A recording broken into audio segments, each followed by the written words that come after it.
Olá pessoal, sou o professor Tiago Caminho de Lima, estou com vocês com a disciplina de Geografia da População e vamos discutir na aula 2 a evolução e estruturação da população no espaço geográfico. Para nós entendermos sobre a estruturação da população no espaço geográfico, primeiro a gente vai buscar entender sobre os indicadores demográficos. Os indicadores demográficos foram criados pela demografia a fim de entender a nível quantitativo, a variação de índices, como índice de natalidade, de mortalidade, de fecundidade, saldo migratório da população em geral, certo? Eu vou ter como indicadores a taxa de natalidade, que é o número de habitantes nascidos vivos em uma determinada região, e a taxa de mortalidade, que é o número de óbitos, que ocorriam em uma determinada região. Em alguns países, esse dado, é levado em relação a um ano. Então, é o número de nascidos relacionados àquele ano e o número de mortos relacionados àquele ano. É importante destacar que, em relação à natalidade, nós temos o quê? Um aumento da natalidade em algumas regiões e em outras regiões do mundo nós temos uma queda da natalidade.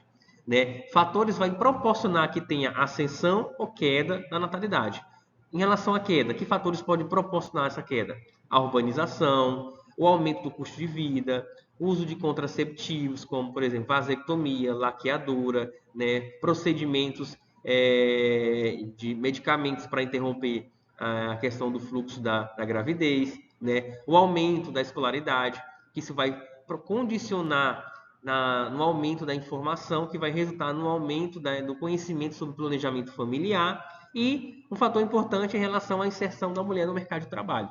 Como a gente pode estar vendo aí nessa imagem do lado direito, a mulher batendo na cegonha, ou seja, ela está querendo evitar a gestação. Então, a mulher, ela conseguiu essa emancipação, ela vem construindo esse empoderamento em qual ela vai estudar, no qual ela vai trabalhar e ela vai avaliar se quer casar e vai avaliar se ela quer ter filhos. Também nós temos os fatores da queda da mortalidade, A mortalidade em alguns países, ela é alta, mas em outros ela vem o quê? Ela vem apresentando queda. E o que vem provocando essa queda? O que vem provocando essa queda é o quê? Primeiramente em relação ao acesso ao esgoto sanitário. Quando a gente tem um acesso a saneamento básico, a tendência é nós temos uma melhor perspectiva de vida, principalmente uma perspectiva de vida relacionada à saúde. Segundo, acesso à água potável, à coleta de lixo correta. Nós temos ingerindo uma água de qualidade, nós vamos conseguir também ter uma condição de vida melhor. E mais acesso a serviços de saúde, a médicos de várias especialidades, a medicamentos, a todo um processo de saúde que acaba condicionando que eu viva melhor, e consiga viver, sempre melhor. E eu vou ter o crescimento vegetativo. O que é o crescimento vegetativo? O crescimento vegetativo é nada mais do que o número de nascidos menos o número de falecidos. Como a gente pode ver aqui nesse gráfico. Nós temos aqui na barra azul o número de nascidos, na barra alaranjada nós temos o número de óbitos e nessa barra mais azul claro nós temos o que? O número do crescimento vegetativo.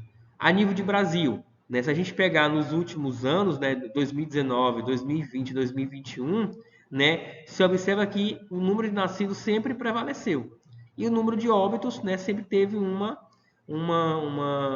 oscilação, mas sempre menor do que o número de nascidos. Destacando 2021 que o número de óbitos se destacou no caso, nós tivemos o caso da Covid, certo? E o crescimento vegetativo é essa diferença entre o número de nascidos e o número de falecidos. Lembrando que o Brasil ainda tem um saldo positivo em relação ao crescimento vegetativo. Em alguns países do mundo, como por exemplo na Europa, essa taxa do crescimento vegetativo hoje ela é negativa. E isso não é um fator muito positivo para o país a qual isso ocorre. Eu tenho eu tenho uma taxa de mortalidade infantil, que é o total de óbitos em crianças com menos de 1 ano de idade. São crianças que acabam falecendo com menos de 1 ano de idade. Também ela é colocada na projeção de 1 ano, certo? E eu tenho a expectativa de vida. E o que é a expectativa de vida? A expectativa de vida é a esperança de vida de um indivíduo ao nascer. né? Quando se coloca em prática a expectativa de vida, é analisado vários critérios, como, por exemplo, classe de renda, acesso à saúde, a saneamento, à educação, à cultura, ao lazer. Ele vai verificar se a região a qual a pessoa nasceu tem índice de violência, criminalidade, a poluição local, né? Tudo isso são fatores que vão ser avaliados e vai trazer para a gente, né, em relação ao número aos dados da expectativa de vida. Como a gente pode ver aqui no gráfico, né? Se a gente pegar a nível de Brasil, né, o Brasil teve uma ascensão muito grande em relação à expectativa de vida. Nós saímos de 1940, de 45 anos e 5 meses, e chegamos em 2022 em 75 anos e 5 meses. É a média hoje que a população brasileira está vivendo. Então, isso significa que o Brasil ele vem se destacando, né, no acesso à renda, no acesso à saúde, a saneamento básico, à educação, à cultura e outros fatores. Lembrando que o homem, na projeção brasileira, ele vive menos do que a mulher. A projeção do homem é 72 anos e a projeção da mulher é 79 anos.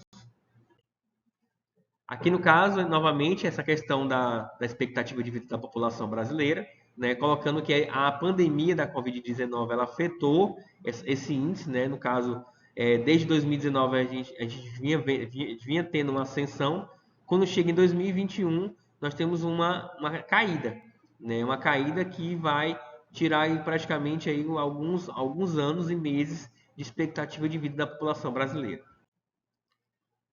Eu tenho uma projeção por estado. Hoje, um dos melhores estados em relação à expectativa de vida, né, segundo dados de 2018, é Santa Catarina, chegando a quase a 80 anos de idade, a média, né, no caso, a expectativa de vida.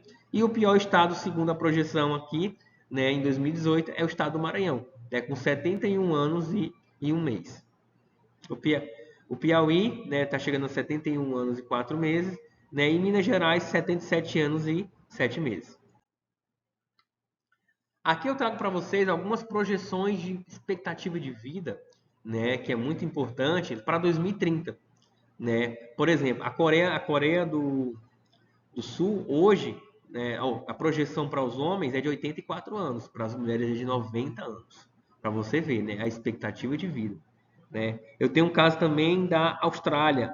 Para homens a projeção para 2030 é de 84 anos, para as mulheres é de 87 anos e né, 57 dias. Né? Então, é uma projeção também bem alta, bem importante. Aqui a gente traz para a gente mais países da Ásia, no caso a Coreia do Sul e o Japão, né? Da Oceania, a Austrália, da América Latina, o Chile, né, que é um país que tem um alto índice de expectativa de vida, da Europa, o Reino Unido e a França.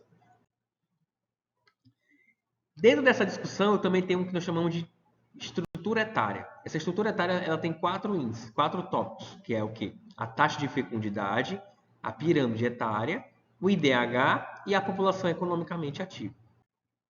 E o que é a taxa de fecundidade? A taxa de fecundidade, pessoal, é o número de filhos nascidos vivos, tidos por uma mulher ao final do seu período reprodutivo. Como é calculado o período reprodutivo da mulher? Dos 15 anos aos 45 anos de idade. Esse é o período estimulado em relação ao período reprodutivo da mulher. Né? É importante colocar que taxas menores a 2,1, né, indicam já um alerta em relação à insuficiência para o quê? Para assegurar a reposição populacional, como a gente vai ver na próxima slide.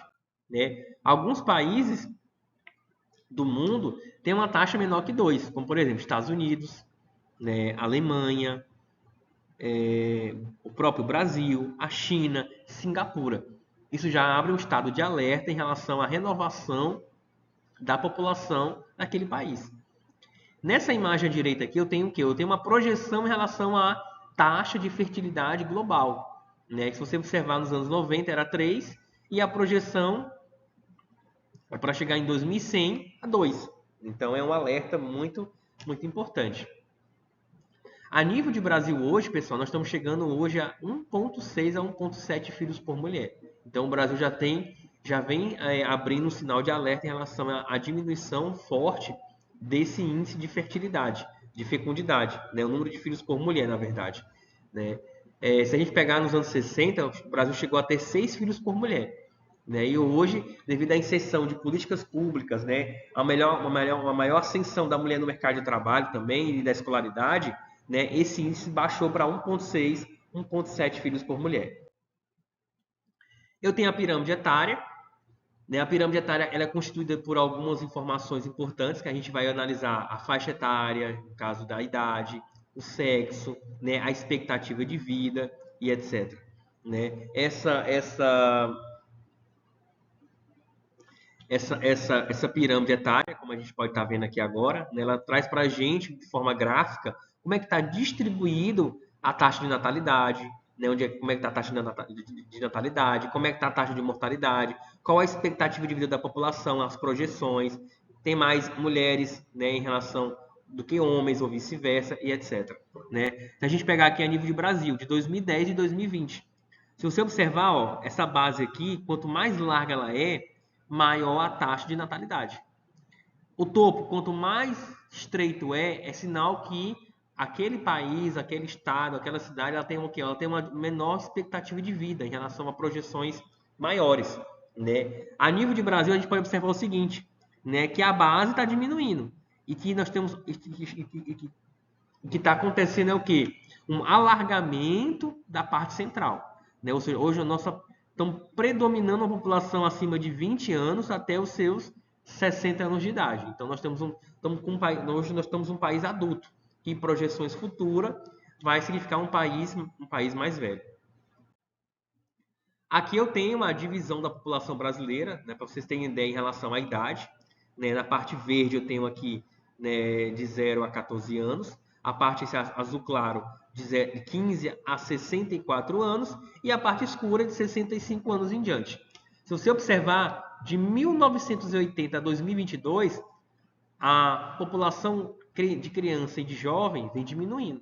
Saiu de 38% na década de 80 para 19% em 2022. Ou seja, em 42 anos, nós diminuímos basicamente aí basicamente nós diminuímos 20% da população de crianças e jovens. Enquanto que a população de adulto, ela aumentou de 57% para 69%. Né? E a de idoso também, a de idoso mais que dobrou. Né? Saiu de 4% na década de 80 para quase 11% em 2022. Aqui nós temos a idade mediana da população brasileira em 2010 e em 2022, destacando o Maranhão, que a população média em 2022 e 2010 eram 24 anos de idade, hoje é 20 anos de idade. No Rio Grande do Sul, em 2010, eram 32 anos, hoje em 2022, né, algo mais recente, está 38 anos de idade. Então a média da população brasileira subiu de 29 anos para 35 anos, ou seja, nós estamos um país que a tendência é ir para o envelhecimento. Nós estamos hoje numa fase adulta. Nós temos o IDH, que é o Índice de Desenvolvimento Humano. Ele foi criado, né, pelo PNUD, que é um programa das Nações Unidas em 93. Esse IDH ele varia de 0 a 1. Né? Quando ele está perto de 1 é um IDH muito bom. Quando está perto de 0 é um IDH muito ruim. Esse IDH ele leva em consideração 3 fatores, que é a expectativa de vida, a educação e o PIB per capita da população. Né? Como a gente pode ver aqui nesses gráficos seguintes, né? Eu trago aqui para vocês do gráfico 2023-2024, em relação aos 10 melhores IDHs, né? Calculando expectativa de vida, educação e renda per capita, eu vou destacar os 3 primeiros, Suíça, Noruega e Islândia, são países que estão presentes no continente europeu, certo? Um exemplo aqui é Singapura, na Ásia, e também a Austrália, no continente da Oceania.